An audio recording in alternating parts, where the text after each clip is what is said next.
Hey, welcome to Not Your Nerdy Neighbor. My name is Eric, and this week we'll be making some applesauce, homemade.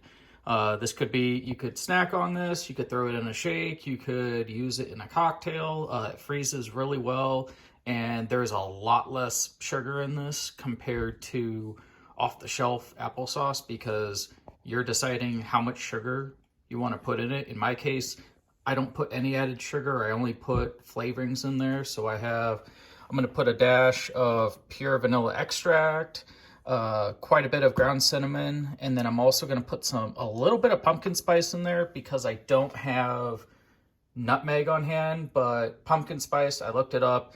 It's cinnamon, cloves, nutmeg, and maybe something else, but it smells like, if it smells good, put it in there when it comes to spices like this. But that's what I will be making today. Okay, so I chopped up the apple just into fairly, not too thin slices. I don't want it to cook to mush right away. I want to get some color on the apples. But all I've done to the pan so far is added a little non-stick spray. And now I'm just going to eyeball some cinnamon just so that they're evenly coated.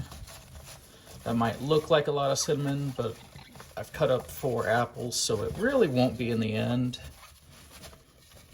I had to step off camera to grab the cornstarch, but I put in maybe 2 teaspoons of cornstarch so that once the juices start to cook out, they will start to come together and thicken and actually stay in the pan because we'll need those juices to blend the apples afterwards. I'm just gonna use my NutriBullet blender. I don't have an immersion blender to use in my pan, and this works pretty well. One warning: you do want to let the apples cool down before you throw them in any kind of blender, or else it could spit out hot molten applesauce on your hands. I did it with a smaller amount once. It wasn't too bad, but if I had made an amount this big and blended it up in my NutriBullet blender, it could have been a lot worse. So just keep an eye on that. Usually you don't want to put hot things inside of a sealed container, shake, agitate, blend them. Usually want to let them cool down a little bit unless you have something designed to do that. In my case, I don't. So I'm just making do with my NutriBullet blender, which works pretty well for that. And now I'm going to dump these in the pan.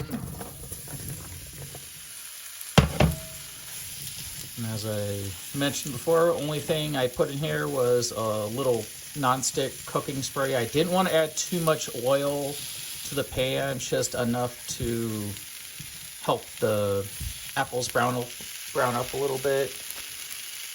The next thing I'm going to do is I'm going to throw a lid on here, let these soften up a bit. Once I can take my finger and press into the apple and start to almost push through, then I know it's ready for me to take the lid off and let some of the water cook out and let some of the juice collect in the pan. And then if I need to add a little more cornstarch, I will, but I think 3 teaspoons should be more than enough. And I did use Honeycrisp apples, so these are pretty sweet normally. I wouldn't advise using more expensive apples. I would recommend probably using the cheaper stuff. Honeycrisp is just what I happen to have at the time, so using that. But I will come back once these are slightly translucent and I can squish them together a little bit with my fingers. So we'll come back and do that. So after trying a little bit of the vanilla extract, I decided to instead go with absolute vanilla. I actually don't want this as powerful as vanilla extract. So I'm actually going to put that in right now. It's probably a good idea to put the fan on if you don't have a well-ventilated kitchen. Definitely keep it away from any open flames as the vapor starts to come up. It just adds a little bit of vanilla flavor. I did 2 ounces because I had 4 apples. I figured about half an ounce per apple makes sense, and that'll reduce down. So the final result won't have any alcohol, or it will be extremely minuscule. So, and that's just a flavor thing. We're not trying to make like boozy apples or anything. So just giving these a bit of a stir, and they have some nice color on them. I'm going to take one of the thicker apples, give it a quick squeeze, and it's starting to give up a little bit. So I'm going to put the lid on, let this go a little longer. I may need to add a 1/4 cup of water to this. That'll help reduce it down further, which I think I'll actually do that right now.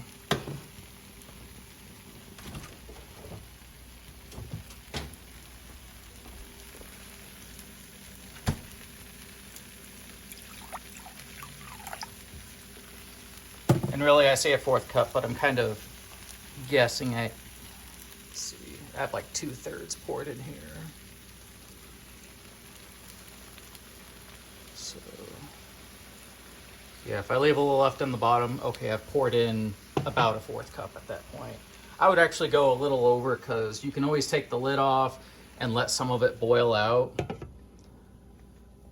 But it really sucks if you don't put enough in and the apples start to dry out. So I'd rather have more moisture in the pan rather than less. But we'll come back to that probably about 5-10 minutes. Take a look at it again. It'll probably be ready for me to take off the heat, let the apples cool down, and then we'll blend them up. Okay, about 10 minutes has gone by since I last took the lid off. I have since added about a 1/2 cup of water to the pan to kind of collect everything off the bottom of the pan. If it was a piece of meat I was cooking in the pan, you'd call that a fond that would be getting off the bottom of the pan. We're kind of doing the same thing, but with apples, water, and actually that vodka started things off. So I'm actually going to let this simmer with the lid off now, because they are the consistency that I want. So I'm just going to get that as level as possible. I'm going to let that reduce down some more, maybe about by half. See if the liquid in the pan thickens up at all. And then I'll take that off.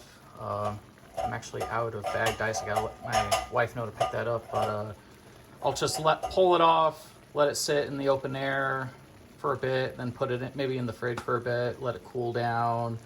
And then I'll come back and I'll throw the apples in the blender half at a time, and you'll get to see the final result. Notice I kept skins and all. You would never know there's skins in there. If I fed you applesauce with skins and without skins and didn't tell you, you'd probably think it's from the same container. So I've never noticed it. I tried it without skins once. It's just kind of a pain in the butt to do unless you have the right equipment, and I don't. Okay, so now that the apples have cooled down in a bowl, I just took them off the pan, let them cool for a bit. I added another 1/4 cup of water, cold water, to cool them down. So now I'm ready to figure out, well, what's about maybe 3/4 of the way full. There's a line on here that says max. You definitely don't want to be anywhere close to that when you're blending something that might still be a little bit warm, but at least it won't spit out boiling apples anymore. So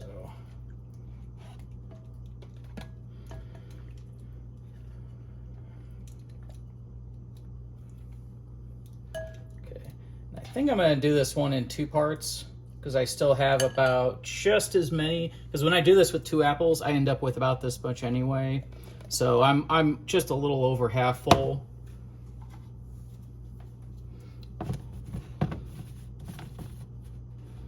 Okay, so that blended down further than I thought, which is good. So I can add in more apples.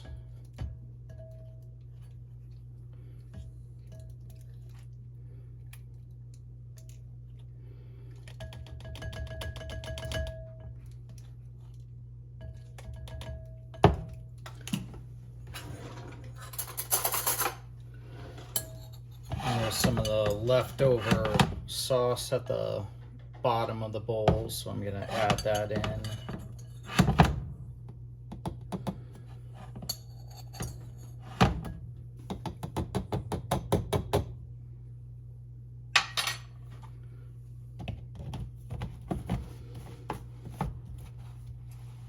gonna throw this on the blender.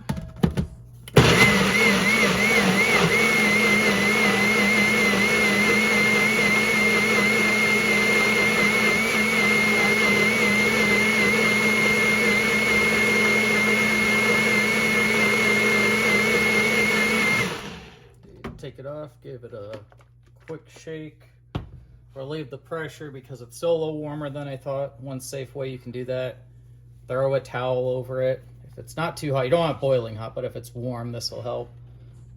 Turn the lid, and nothing spits out at me. So, and then I'll give it one more blend and it should be good.